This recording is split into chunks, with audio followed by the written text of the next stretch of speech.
Hello everyone. So my name is Piyush और आज है 5th ऑफ मई 2026। तो अल्मोड़ा में बहुत भयंकर ठंड है। तो मुझे अभी अपने एक बहुत ही क्लोज़ फ्रेंड के रिसेप्शन पार्टी में जाना है और मैंने आज के दिन भर के अपने बेसिक जो गोल्स थे वो तो पूरे कर ही लिए हैं। सुबह मैंने जीएस पढ़ी, उसके बाद फिर मैंने करंट अफेयर्स किया। जीएस में मैंने अर्ली वैदिक पीरियड और लेटर वैदिक पीरियड, उनकी पॉलिटी, सोसाइटी, इकोनॉमी और महाजनपदास के बारे में पढ़ा। महाजनपद जो 16 थे उनको मैप पे बनाया और उनकी कैपिटल अभी मुझे याद नहीं हुई है, पर मैं कर लूँगा। तो मैंने सोचा कि मैं टॉपिक पढ़ूँगा जो टॉपिक था और उसके बाद यहाँ पे बोलने की कोशिश करूँगा ताकि मैं अपना पूरा टॉपिक बोल पाऊँ। जो चीज़ छूटी है वो मैं याद कर पाऊँ। ठीक है, तो लेट्स स्टार्ट। सबसे पहला था एडवेंट ऑफ आर्यंस। ठीक है, पहली हेडिंग है एडवेंट ऑफ आर्यंस। तो एडवेंट ऑफ आर्यंस में ये है कि उन लोग को यहाँ आने की ज़रूरत क्यों पड़ी। सबसे बड़ी बात ये थी कि वो लोग पेस्चर थे, जो कि मतलब जो गाय चराते हैं, चरावा, पता नहीं ये बोलते हैं शायद। तो उन लोग के वहाँ क्या था कि उनकी जो क्लाइमेट थी उतनी फेवरेबल नहीं थी।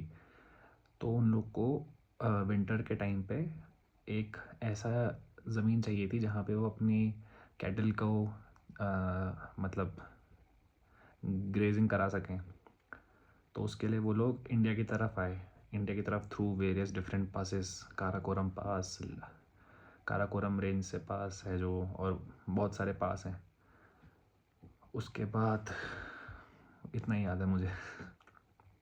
हाँ, और उनके जो मेन उनकी जो एक उनका जो एक यूनिक पॉइंट था वो ये था कि उनके पास जो हॉर्सेस थे, उन हॉर्सेस की वजह से वो काफ़ी उनकी आर्मी स्विफ्ट थी, जिससे वो इंडिया के लोगों को हरा पाए। अर्ली वैदिक एज में जियोग्राफिक डिटेल्स है। ठीक है, हेडिंग जियोग्राफिक डिटेल्स में पुरानी नदियों के नाम है। तो इंडस का नाम था सिंधु और झेलम का नाम था अश्किनी। झेलम चेन नहीं, झेलम का नाम क्या था? झेलम का नाम वितस्ता था। इंडस का नाम था सिंधु, झेलम का नाम था वितस्ता और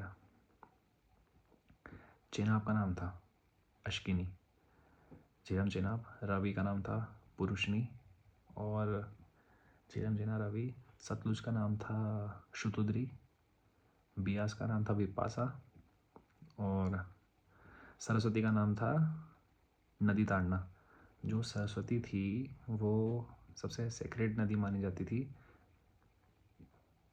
और जो इंडस थी सिंधु वो सबसे इम्पोर्टेंट रिवर थी। इकोनॉमी, तो जो कैटल थी that was the most important commodity for the people of that time. और जो हेड ऑफ ट्राइबल था वो था राजन, उसको राजन कहते हैं, जो पूरे ट्राइब का हेड होता था।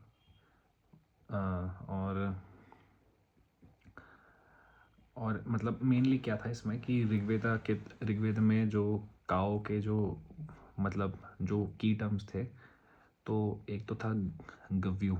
गव्यू क्या होता था? गव्यू होता था काओ। और गोपजन्य होता क्या होता था? Those who have cow, master of cow. हाँ ठीक है। और गविस्ती होता सर्च ऑफ काओ। दुहित्री होता था मिल्चर ऑफ काओ।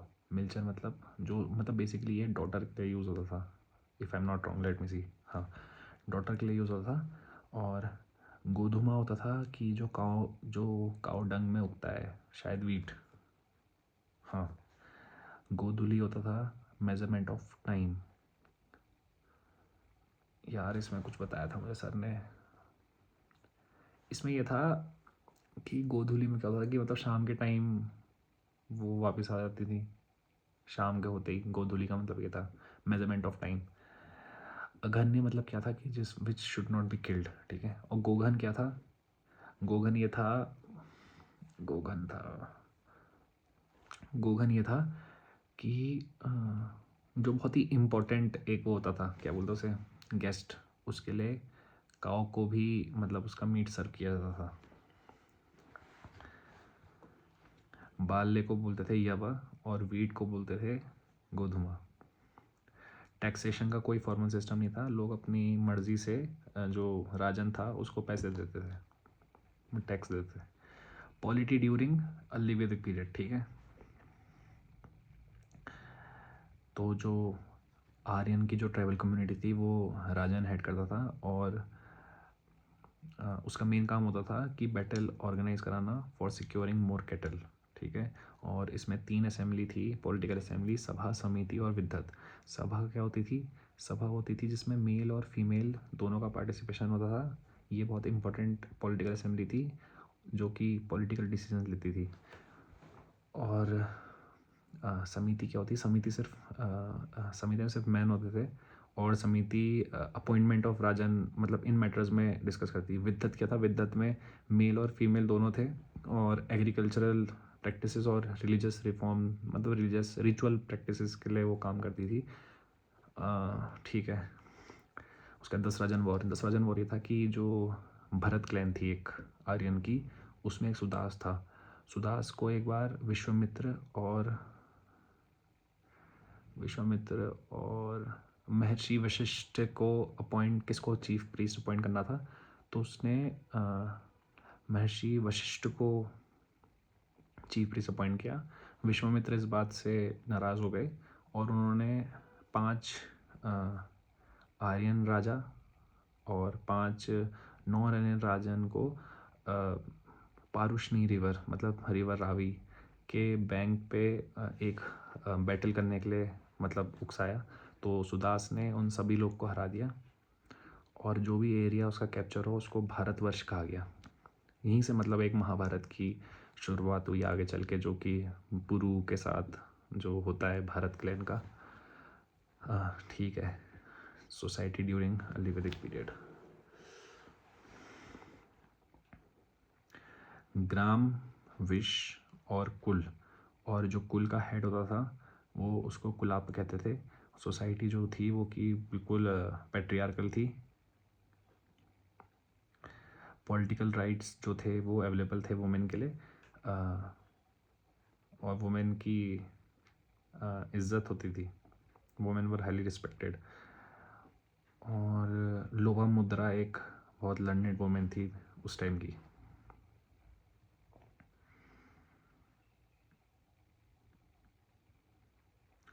हाँ, एक वुमेन विडो रीमैरिज होती थी, उसको कहते हैं नियोग विवाह, जिसमें जो वुमेन होती थी वो जो पति उसका जो डिसीज़ हुआ है उसके छोटे भाई से शादी कर सकती थी, इन केस उसे अपने डिसीज्ड पति से कोई लड़का ना हो। मतलब कहने का मतलब ये मेन चीज़ है कि एक औरत को कभी एक आदमी के बिना नहीं होना था अर्ली वैदिक पीरियड की सोसाइटी में। रिलीजियस प्रैक्टिस में इंद्र है, जिसको 250 से ज़्यादा बार उनका नाम मतलब ऋग्वेद में है। अग्नि है, अग्नि की वाइफ है स्वाहा, और अग्नि का नाम कम से कम 150 बार है। इंद्र, अग्नि, और वरुण और मित्र क्या थे? वरुण था गॉड ऑफ वाटर, उनका मेन काम था कॉस्मिक बैलेंस को मेंटेन करना, और मित्र जो थे वो थे गॉड ऑफ विंड। और पुरंदर नाम किसका था? पुरंदर नाम था इंद्र का। ब्रेकर ऑफ द फोर्ट्स भी कहा जाता था उन्हें, ठीक है। विश्वामित्र कंपोज्ड गायत्री मंत्र। फिर ठीक है, लेटर वैदिक पीरियड में आ गए हम। इसके बाद लेटर वैदिक पीरियड शुरू हुआ 1000 BC से 600 BC के आसपास, 600 या 500 BC के बीच में, मतलब इसी आसपास। तो 1000 BC के आसपास आयरन डिस्कवर हुआ अदरन जखेड़ा और जखेड़ा इन वेस्टर्न यूपी, जिससे उन्होंने आयरन टूल्स बनाए, और इंडो गैंजेटिक प्लेन्स में काफ़ी जगह में जाना शुरू किया आर्यंस ने, क्योंकि वहाँ बहुत डेंस फॉरेस्ट थे, उनको क्लियर किया आयरन के टूल से। लैंड वॉज वेरी फर्टाइल, ठीक है। इकोनॉमी क्या थी ड्यूरिंग लेटर? इकोनॉमी मेन ये था, कैटल जो थी वो उसकी जगह agricultural land became the main source of income. तो एग्रीकल्चर लैंड को राष्ट्र भी कहा जाता था, ठीक है। मोस्ट इम्पोर्टेंट फंक्शन ऑफ राजन क्या था कि उसको बैटल ऑर्गेनाइज कराने थे to secure more and more land, ठीक है। और राइस को बोलते थे, क्या बोलते थे यार राइस को, व्रीही, व्रीही बोलते थे राइस को, ठीक है। सेम इसमें भी कोई फॉर्मल सिस्टम और टैक्सेशन नहीं था। लेटर वैदिक पीरियड के टाइम की पॉलिटी क्या थी?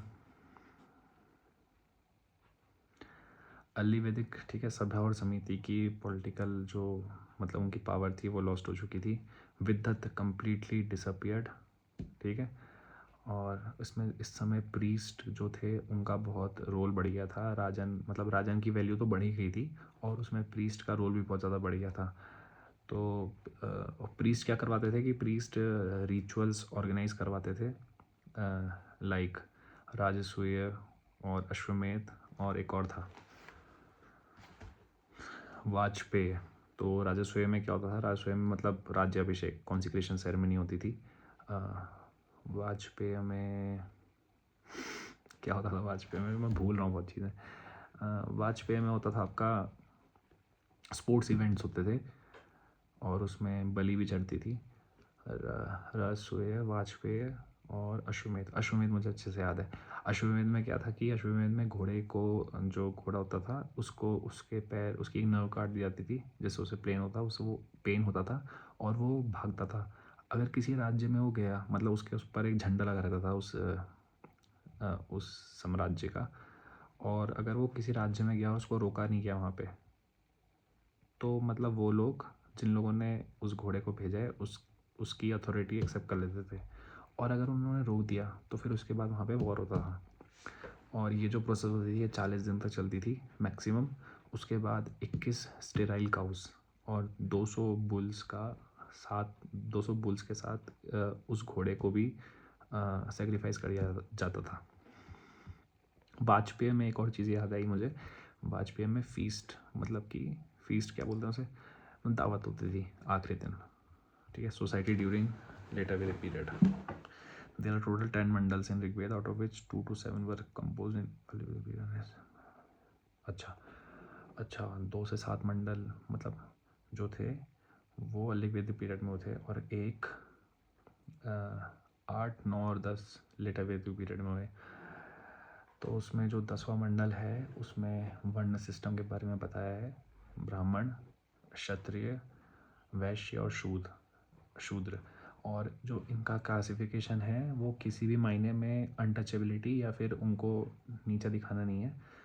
तो जो प्राइमेवल मैन था उसके मुंह से जो निकला वो ब्राह्मण कहलाया। और एस्क्रिप्टिव बोलते हैं इसको, कि जिसका जन्म हुआ ब्राह्मण में तो ब्राह्मण कहलाया जाएगा, जिसका हुआ राजपूत में तो क्षत्रिय कहलाया जाएगा। तो ये 4 चीज़ें थी, 4 थे। और वुमेन को कोई पॉलिटिकल राइट्स नहीं थे। गंधर्व विवाह जो था, मतलब लव मैरिज, उसको यहाँ पे मतलब उसकी रिलेवेंस ख़त्म हो चुकी थी। लेकिन अलग अलग तरह के विवाह हो गए थे, अनुलोम विवाह और प्रतिलोम विवाह। अनुलोम विवाह क्या था कि higher caste male lower caste female से शादी कर सकता है, लेकिन higher caste female lower caste male से शादी नहीं कर सकती। प्रतिलोम विवाह वो अलाउड नहीं था। विडो मैरिज अच्छा अलाउड थी नियोग विवाह के अंडर, ठीक है।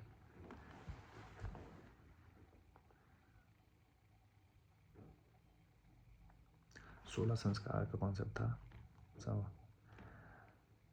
ठीक। गर्भधान, नामकरण, नामकरण तो पता ही है सबको। चूड़ाकरण, चूड़ाकरण देखना पड़ेगा। अंत्येष्टि देखना पड़ेगा। और उपनयन तो जनेऊ हो गया। आश्रम व्यवस्था सबसे इम्पोर्टेंट, आश्रम व्यवस्था भी हुई। उसमें क्या हुआ कि ब्रह्मचर्य, गृहस्थ, वनप्रस्थ, और जो चौथा जो आश्रम था क्या बोलता हूँ उसे, संन्यास। संन्यास जो था वो गौतम बुद्ध के टाइम पे आया था। ये 3 जो थे वो इस टाइम पे आए थे लेटर वैदिक पीरियड के सोसाइटी, मतलब ठीक है। ब्रह्मचर्य में क्या था कि फिजिकल प्लेजर नहीं लेना है और पढ़ाई लिखाई करनी है। ब्रह्मचर्य जो कि आजकल की जनरेशन बिल्कुल नहीं करती।